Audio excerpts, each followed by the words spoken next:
go. Let's make sure.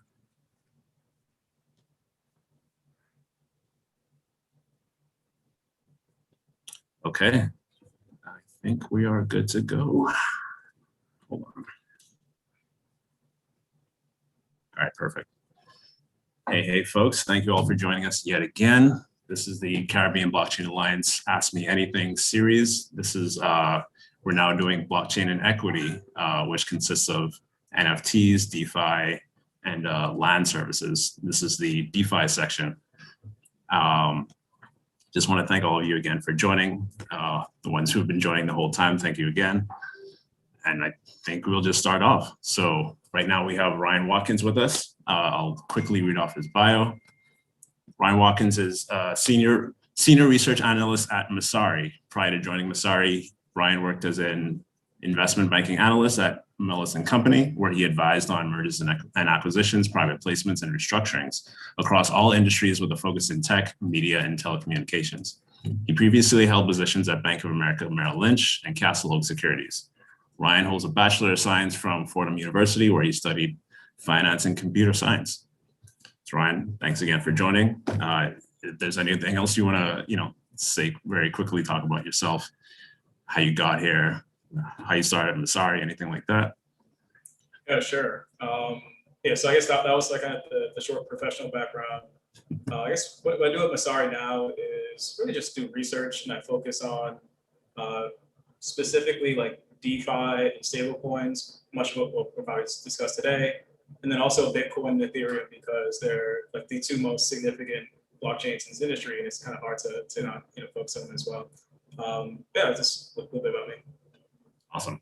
So I guess we'll just jump right into it. So DeFi obviously stands for Decentralized Finance. Most people have no idea what that means. So when you're talking to people, when you're explaining what you do or what you work in, and they say, what is Decentralized Finance? What does that mean? What do you usually say? How do you describe it to people who are very new or are trying to understand? Yeah. So the way it usually starts is I zoom out and first start with Bitcoin.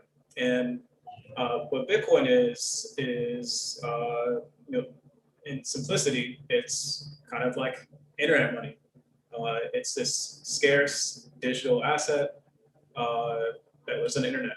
And I think once you have that, well, let's say that you're trying to build an entire economy that is based on the internet and is completely decentralized. Well, the first thing that you have is money, which is Bitcoin.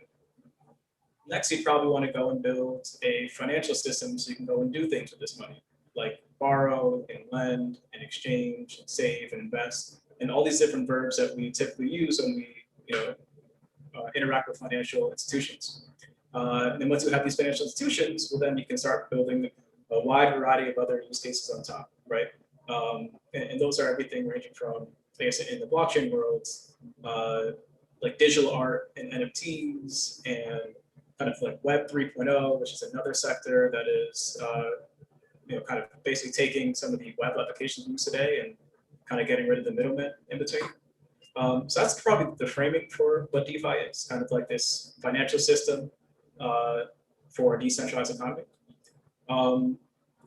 As far as getting into the specifics, I think once we have that framing, usually the way to describe it is you're basically replacing financial institutions with code. And this code is accessible to anyone in the world. It is basically controlled by no one and everyone at the same time.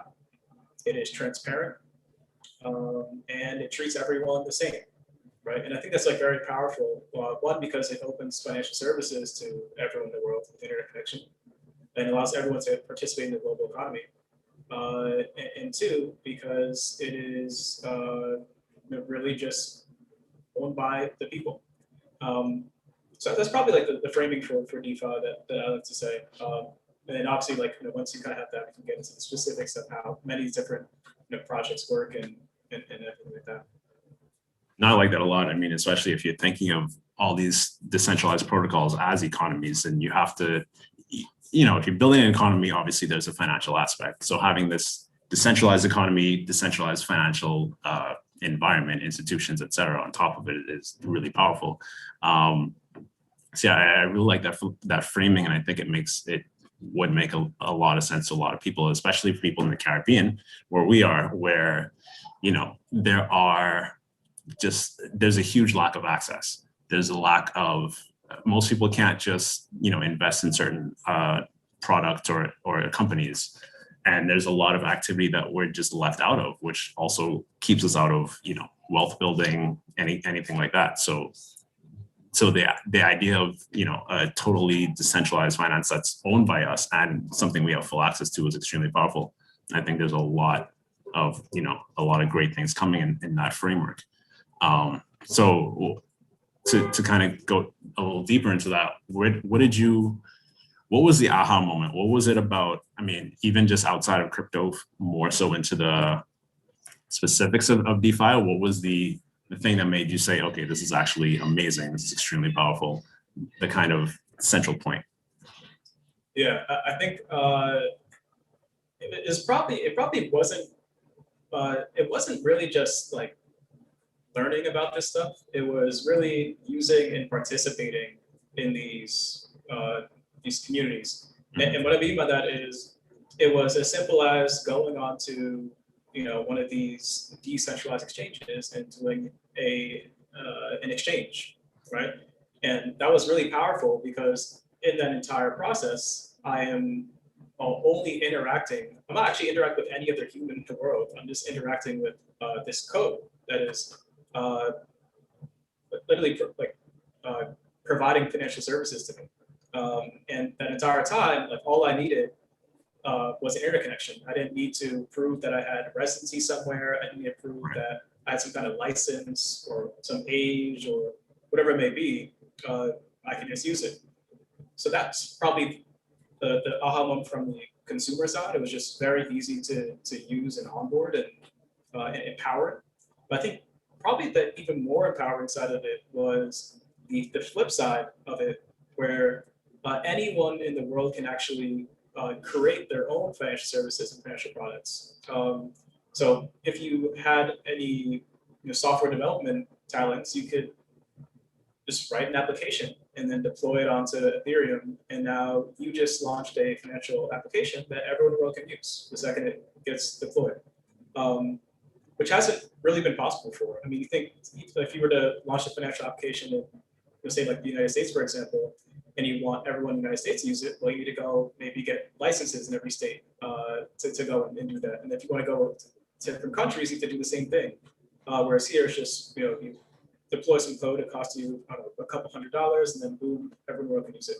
And probably another related point is, on that kind of, I guess, development side, is that there's so many ways you can contribute to these new decentralized finance protocols or institutions that aren't even technical. So, I can go, as a young Black in his 20s and go to some of these top protocols and go and, make recommendations for how they should change some of their strategy or some of the ways they work. And people will respect you, and those can ultimately get implemented into the way these different projects work.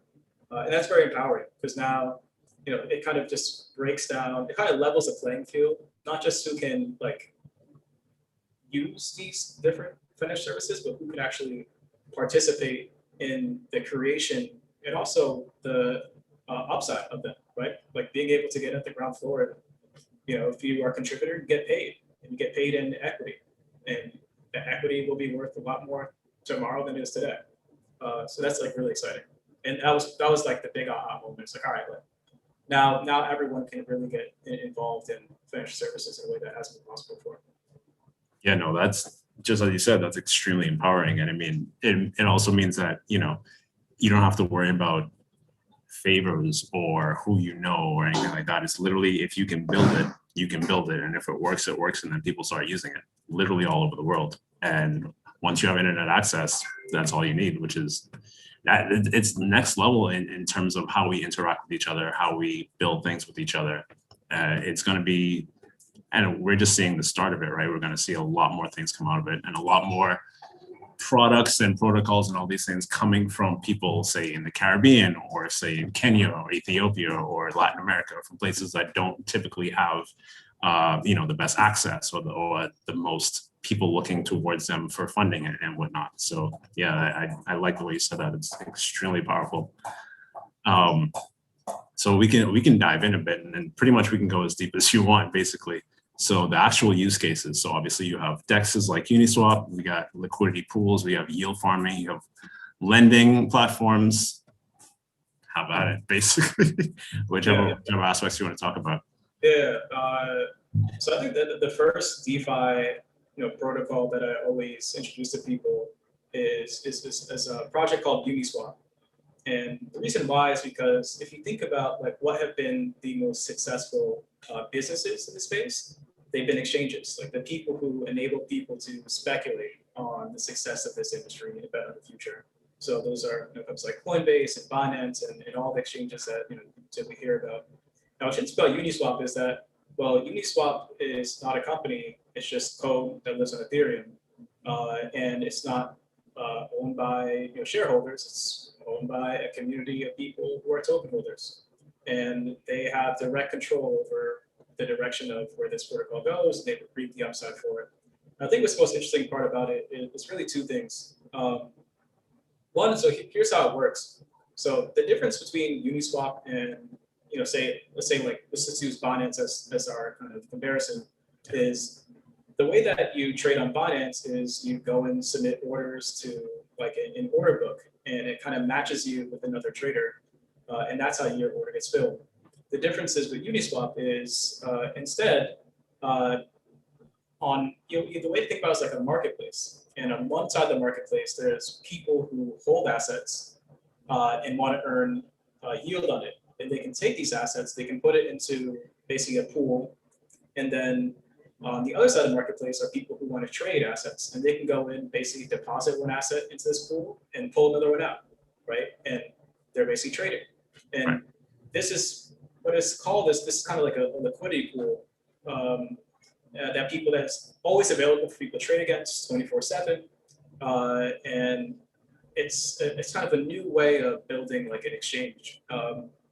So that's probably one part of it that I think is fascinating. The other part of it is, well, okay, we have this thing that's creating a lot of value and is easy to use. Well, who gets the benefit from it?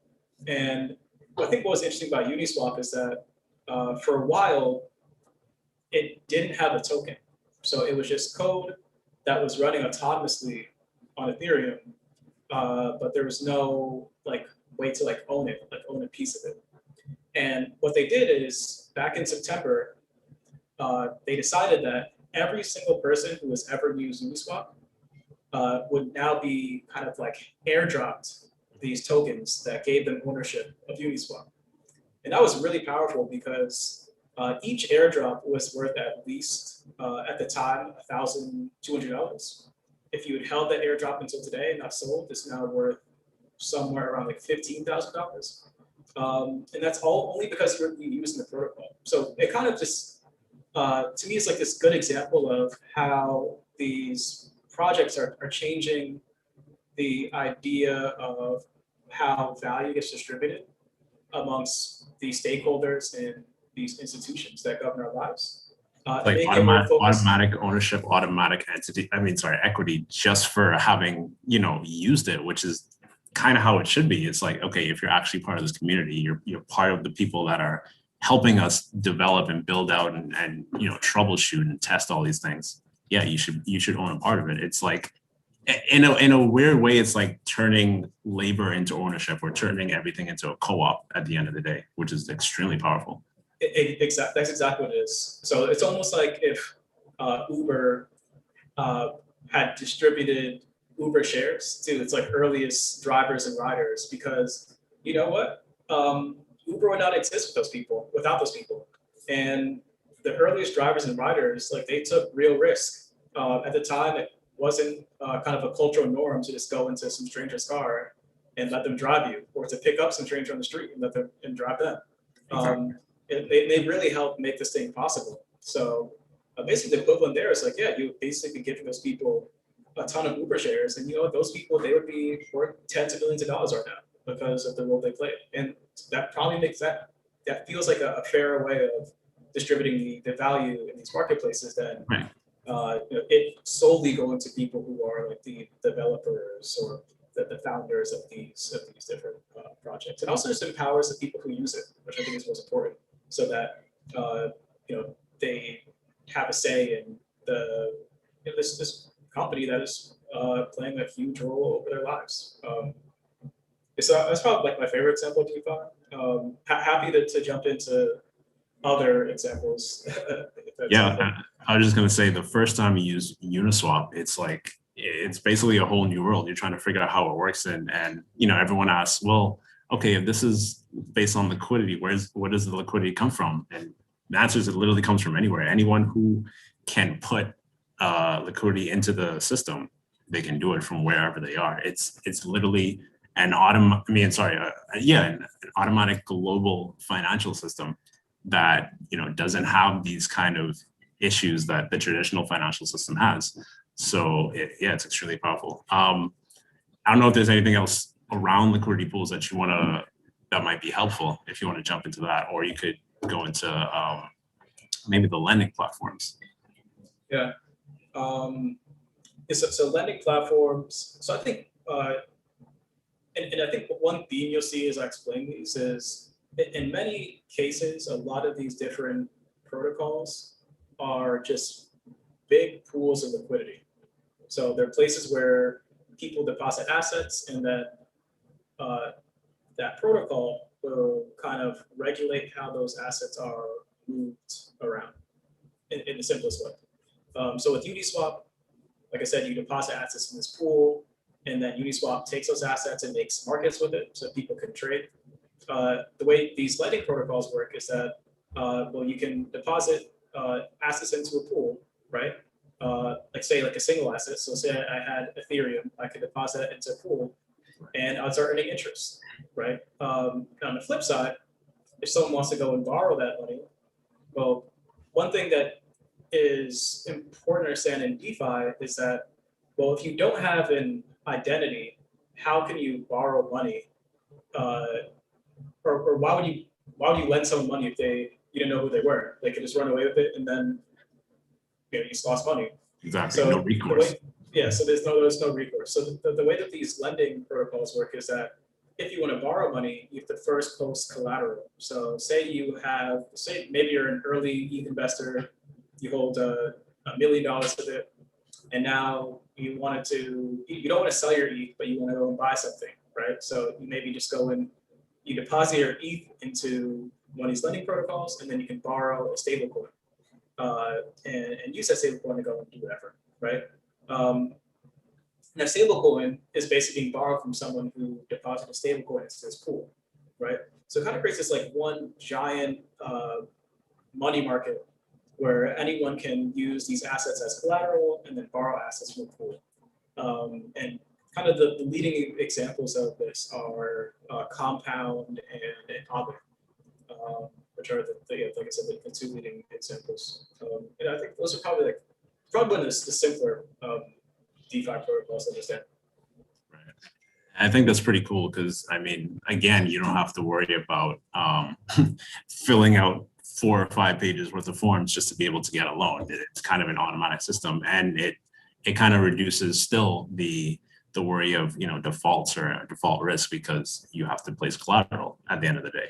So it kind of, I don't really like the word self-regulate, but it kind of does. That's basically what it does. It kind of just makes sure that everything goes as it should, and that it minimizes the risk basically.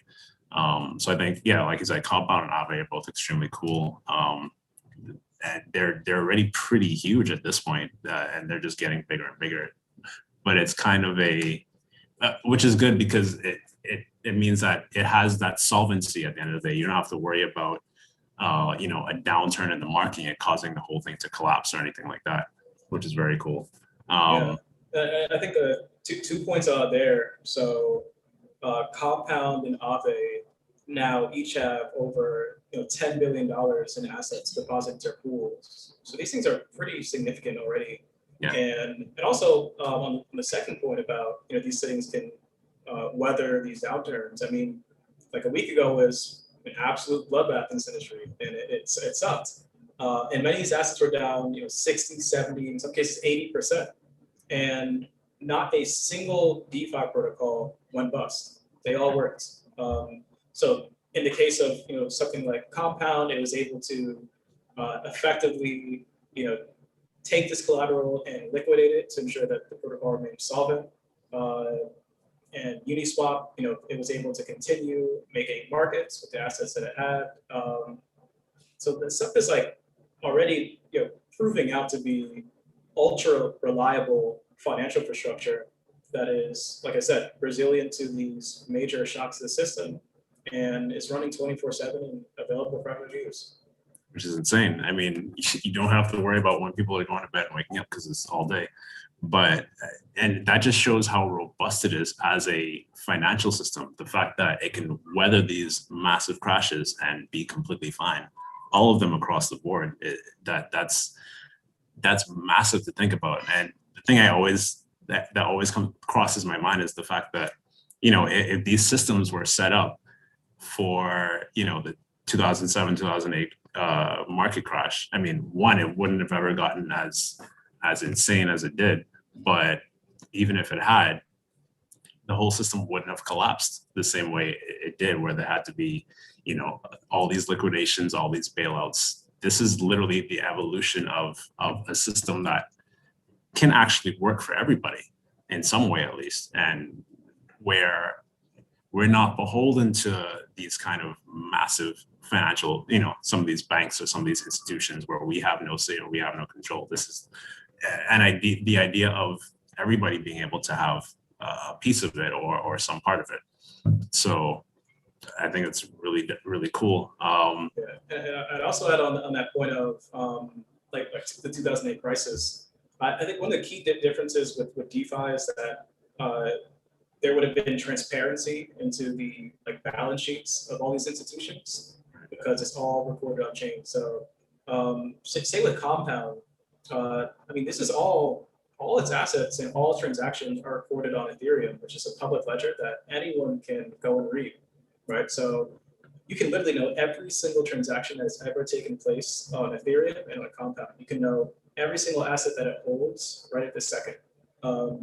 So you wouldn't have a situation where these banks, they don't know, they're scared to lend to each other because they don't know who's solvent, who's not. Or you wouldn't have a situation where you're losing track of what's in all these collateralized debt obligations as you would have, right? So I think that's also an important point as well with DeFi. It's really this idea of transparency. No, I love the way you put that, because now I'm thinking of The Big Short, where Michael Burry literally tried to go through every loan, every tranche, every CDO that these banks were and these funds were made of, and the idea of which was extremely hard to do, and it's not something that anyone would have been able to do. So the idea of just going to Compound Aave, looking into their balance sheet and seeing the assets that are there, the debt that's there, literally anyone can do that. You don't need a fund to do that, or you don't need special favors or to know people. Anyone in the world can look in and verify, because they're all on chain, that okay, they have the money that they say they have, or their investments are what they say they are. And again, it all comes down to these things being incredibly powerful, incredibly robust at the end of the day, which is amazing. So I'd say I think the one aspect of DeFi that people generally don't even know when they don't understand, they don't even know how to jump into, because it seems just weird, is yield farming. Everyone's like, what? I don't understand. What's the farming part? Yeah. So I'll give this kind of a little bit of background before we dive into yield farming. So back in June of last year, so Compound, the mining protocol, similar to Uniswap, it didn't have a token. And in June, they decided, okay, now we want to launch a token. And it did it for two reasons. I think one, because it wanted to distribute these tokens to enhance the community so that the community could control Compound. And then the other was to use this token to incentivize people to deposit assets into Compound and really bootstrap liquidity and growth. And basically what Compound did is they said, hey, if you borrow or lend on Compound, we are going to give you comp tokens, right? So it became this thing where if you deposit in Compound, you don't only just get the interest on, say your ETH that's being lent out, you also get additional yields in the form of this token, like this Compound token that you're receiving, right? So maybe you're getting 5% in interest on your asset, but then with the token involved, you're getting 100%, right? If you were to calculate it that way. And this is called liquidity mining. And it's kind of to draw an analogy between Bitcoin mining, where Bitcoin distributes new Bitcoin to people who mine it. It's kind of the same thing. It's like instead of distributing to people who are mining it, you're distributing to people who provide liquidity to this protocol. And this kicked off a massive boom where there were like many different protocols that were doing the same thing of launching a token and then distributing it to people who use it, right?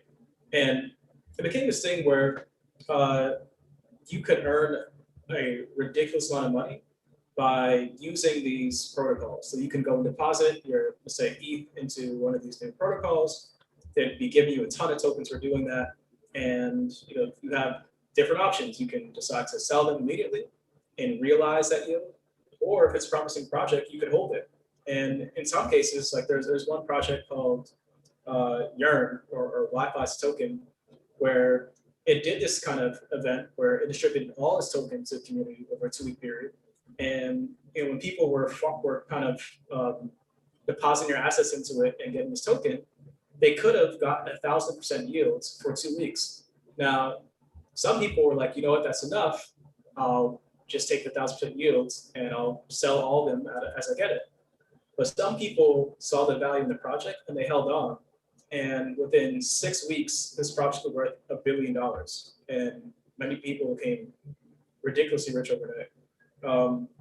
So this basically, like what this causes, this kind of causes like this kind of craze around, depositing your assets into these protocols and getting these tokens. Now, what yield farming is basically that, right? It's basically you're depositing your assets in these protocols and you're getting these tokens. And people kind of create this analogy to farming because you're almost like, if you think about the tokens as like crops, and when you get these tokens, you're almost like harvesting your crops, like they're your yields. It's kind of what people, they thought of it as. So that's what yield farming is. It's kind of this way of just earning money on your assets in DeFi. Yeah, it's really interesting how a lot of what we call these things, the lingo that comes out of it, comes straight from the community. It's like, okay, this is how we're analogizing it as. So this is what it's going to be called. And I know there's a lot of people who say, why is it called that? Like the idea of impermanent loss, which is a terrible name, obviously, but they mean certain things. And obviously that does create a bit of a barrier because you have to learn these terms, try to figure out what they mean. But it is kind of the same in finance, to be fair, because finance is largely, traditional finance is largely built in a way where it's hard to, just jump in and understand what things mean. But I think the community aspect of DeFi, they do create harder terms, but I think they also try to make sure over time that more people understand what it means, or try to clarify it or simplify it in different ways. So I think that's very cool. And just everything you said about the aspect of liquidity mining, yield farming, it's the idea of anyone being able to do that from wherever they are. And I guess that could kind of jump into the next question of where do you see these things going? So just the idea of the fact that these are all still pretty new. And the fact that as more and more people get access to the internet who may have not had access before, how big could this subsection of blockchain and crypto get? Yeah, so I think in the short term, like DeFi is just going to continue to be, it's almost kind of self-contained ecosystem of people using and speculating on these protocols. And you know what, that's fine, because speculation drives adoption and speculation drives attention. And when there's attention, that recruits talent and capital into the space. I remember, back in 2017 when I got in not because I knew what this stuff was about. I got in because I saw people making big amounts of money, and that's really what it was. And then I saw the price increases. I'm like, all right, something's happening here. And then eventually I just looked into it. I'm like, wow, you know what? It's actually not just about the money. There's really interesting stuff going on here.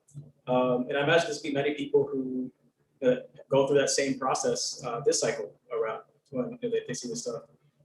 As far as beyond this kind of short term, I think for the foreseeable future, DeFi will kind of exist as this parallel financial system that's kind of being developed, extremely quickly.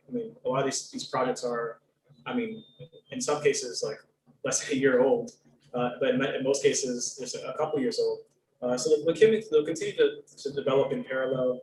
I think over time, they will eventually serve as infrastructure for many fintech applications, or even for our existing financial institutions to plug into and offer these products to their end users.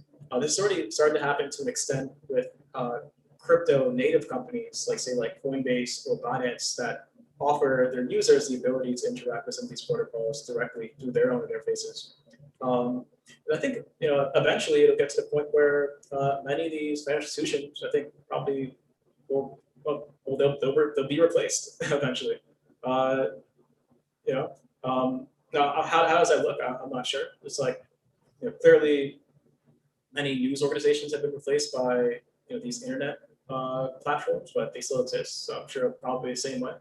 But yeah, I think this is probably it's probably, well, not probably. I think it's just as disruptive as the internet was to kind of media,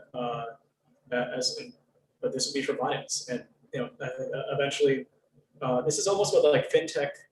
People who were interested in fintech in the early 2000s, they dreamed of what happened when they were investing in fintech.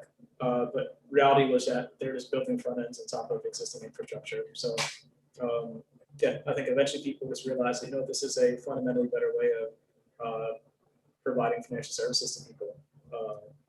It's more democratic. Right? Exactly. I think that's the most important point. It's more democratic by default. It's more equitable by default, which is where we should be going anyway.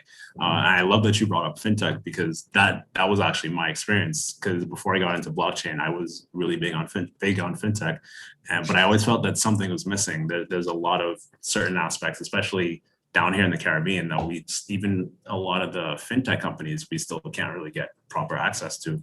So when I really understood blockchain tech, I realized this is the next level. This is the next evolution of that, where it's not just financial technology, it's economic technology. So it kind of goes from fintech to econ tech in a way, if you want to think of it that way, where we have whole economies on these decentralized systems and whole financial systems on top of that, which just adds and provides so many new ways of doing things, and so many ways for everyday average people to actually get involved in the economy, which again, I've said powerful 20 times already today, but that's exactly what it is.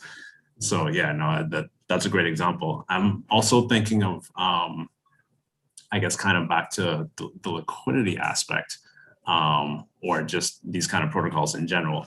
Where would you put, so obviously, especially right now, since it's still early, there's inherently risk involved, and just as there's risk involved in doing anything in terms of finance.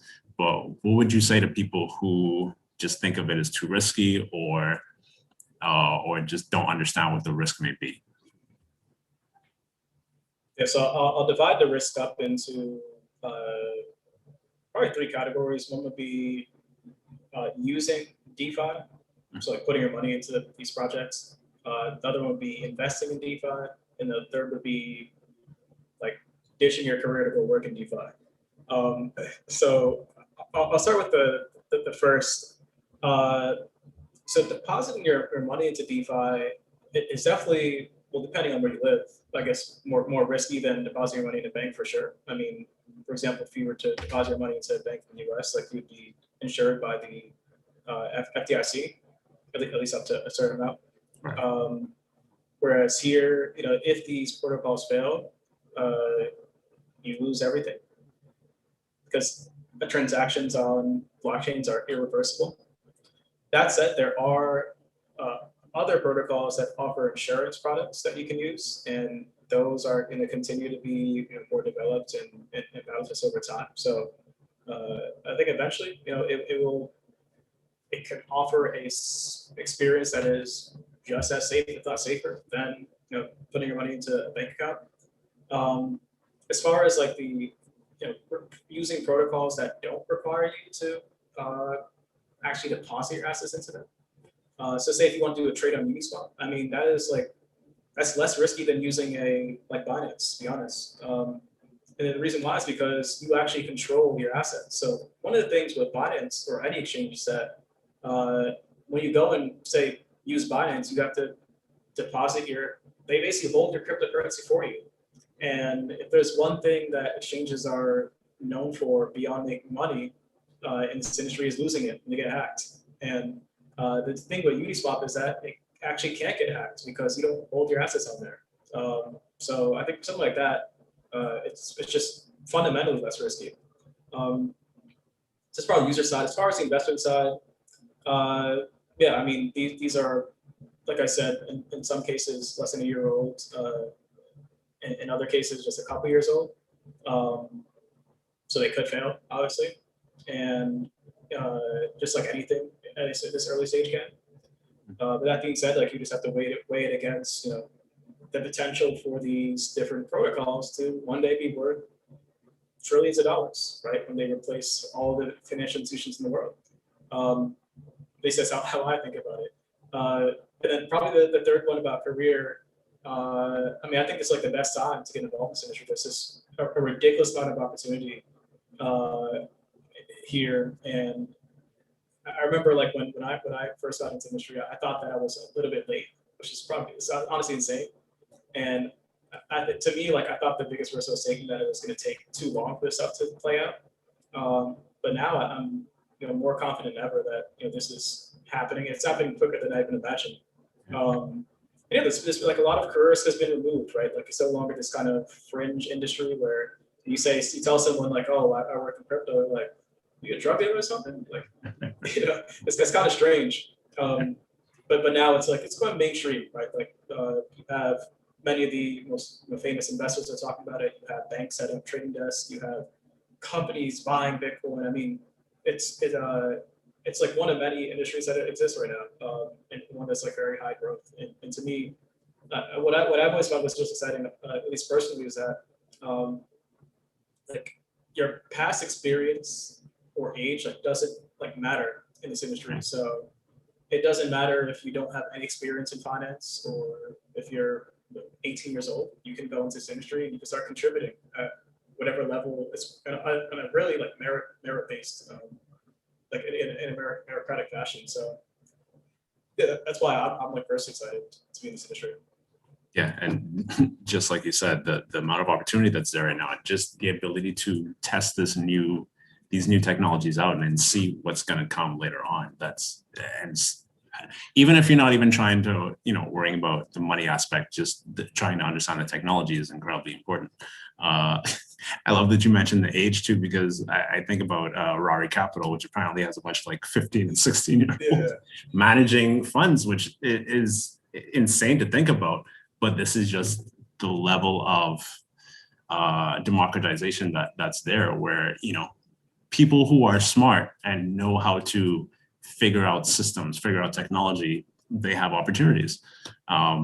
You did mention these insurance protocols. I'm wondering if you could explain that a bit, or explain the kind of differences between traditional insurance and these insurances that are there. Yeah, so I mean, I guess it's honestly fairly similar. And like I said, with many DeFi protocols, many of them are just like pools of capital that are being used for finished services. And in this case, there's like a pool of capital that a protocol can use to basically provide cover to people who want it. And in the event that there's a an event, an insurable event, it goes to like a claims process, and the community or token holders will decide is this like a claim that is valid, and that hopefully it gets filled. Now, I think it's probably one of the earlier or less developed sectors of DeFi, or at least one that hasn't been as successful as say decentralized exchanges. So there are like new and emerging models that are coming out that enable to address some of the shortfalls of existing ones. But yeah, that's probably the short summary of how it works. Awesome. Thanks for that. Just to quickly say for those in the audience, if you want to ask a question, now is definitely the time. We do try to take a few minutes just for Q&A. But outside of that, the last big question I'll ask you is, so obviously, if you think about the Caribbean, there are a lot of countries like the Bahamas, Cayman, Barbados, Bermuda, that are heavily based on, not heavily based compared to tourism, but outside of tourism, heavily based on financial services. So I'm sure there are a lot of people trying to figure out not only how they can get involved, but a bit worried about where that leaves them for those who are in these sectors. So I would say, what would you say to them? How would you, I guess, quell their fears, or what advice do you have for them, for people in general in the Caribbean who are working in financial services? What should they do? How should they get involved, or just make sure that they will have something to do at the end of the day? Yeah. Well, I'd say just to start by I guess doing this, like learning. Yeah, that's probably the first thing. Just get a sense of what's going on in the space, kind of what stage development it's in. I think also use and test some of the stuff out. So a lot. I think one thing about this industry is even the people who can explain this the best. At the end of the day, it all sounds very abstract. So the way to like really appreciate how some of this stuff works is to actually go and use it, or to get involved with some of these projects. So like I said, I think for Uniswap, to like go do a trade on it and just see how it works. Go and provide liquidity on Uniswap. Go and go into like these projects Discord and see how they make decisions. Like that'll probably give you the best view into how this stuff is working today and how it's evolving. And yeah, probably give you a better sense of where that will position you. Yeah, and to give a comparison, just as you said, like if you look at how banks are run or how investment funds, for example, are run, if you're a customer, you're literally just a customer. You have no say into how these things are managed or run, and worse than that, a lot of times you have a very negative or even hostile relationship with these banks or these financial institutions. So the beauty about these kind of decentralized protocols, I guess you'd call them institutions at the end of the day, there is a much bigger level of community engagement, democratization in terms of, whether it's through governance tokens or whatnot, but they do actually listen to their communities, obviously in varying ways, but there is definitely a level of you as a user, you as part of the community having some kind of influence, some kind of say in governance and what happens, which even just that aspect is completely different from anything we've seen before. So yeah, I really appreciate that aspect. And thank you for kind of quelling the fears of people who are trying to figure out what's going on and how they can make sure that they're still active at the end of the day. So yeah, I would just repeat what Ryan said. Just check things out, be involved, look into what's happening. It doesn't have to be, these protocols taking things away from you. It could just, you could actually have it adding to what you do. It could just be a different component, which would actually put you a leg up ahead of other institutions, other banks, for example, or funds that aren't doing that.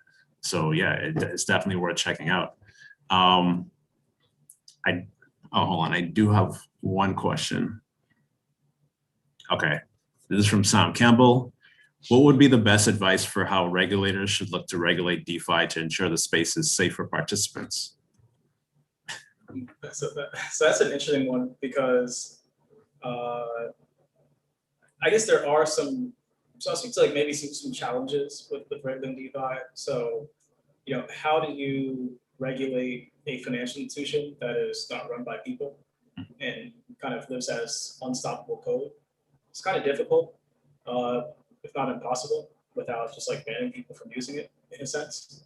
That said, I think you can regulate how, in some cases, how people interact with these different protocols, right? So, maybe like for people to get their money into this new economy, right? They do that through exchanges. Like that is kind of like a kind of point of entry where you can ensure that there's like KYC and AML, like all that stuff. Yeah, honestly, that like those are kind of open questions, to be honest. Like, I guess maybe one example that I'll share is, so I gave the example of Uniswap where you're doing this trading as a pool. Well, if you think about it, like who is your counterparty when you do a trade? It's just this giant pool of assets that can be thousands of people, and one could be a terrorist, right? So how do you kind of like if you're like a regulated financial institution, you're using one of these protocols, like how do you know that your counterparty is not a terrorist? But right now, there's just not anywhere there is. Now, I will say that there are some DeFi protocols that are, in some cases, some isolated cases, creating almost like separate instantiations of the protocols that are solely for, say, like whitelisted addresses, so that they can control, in a sense, who's using it. So maybe it's only for like regulated financial institutions or people who do like KYC, AML. And obviously that kind of, in some cases, defeats the ethos of this industry, but in other ways, you can still benefit from using this technology by using these kind of like more like permissioned tools. But yeah, I'm maybe not the best person to talk about regulating DeFi. I'm more focused on how it like disrupts everything. And we'll figure it out later. People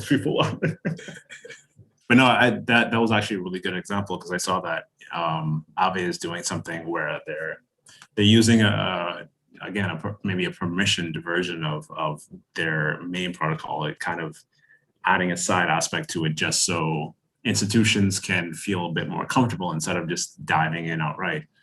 So I definitely think we'll see more of that. That will always be very controversial to the community, but it's obvious, really, because a lot of the top institutions, they want to understand what's going on, get involved, maybe just dip a toe in instead of diving in.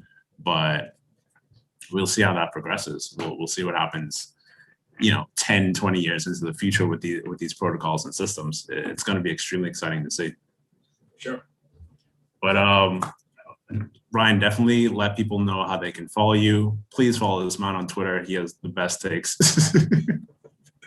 Yeah. So you can follow me on Twitter. It's at Ryan Watkins _.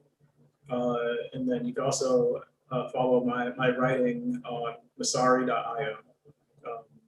And that's where I kind of write on, I guess at this point, probably more like monthly basis. It used to be weekly, but that's where you'll catch up writing. Excellent. Ryan, thank you so much. You've been an awesome guest. Yeah, thanks for having me on. Definitely. And to the audience, thank you all for watching, and we're going to call it a wrap. All right.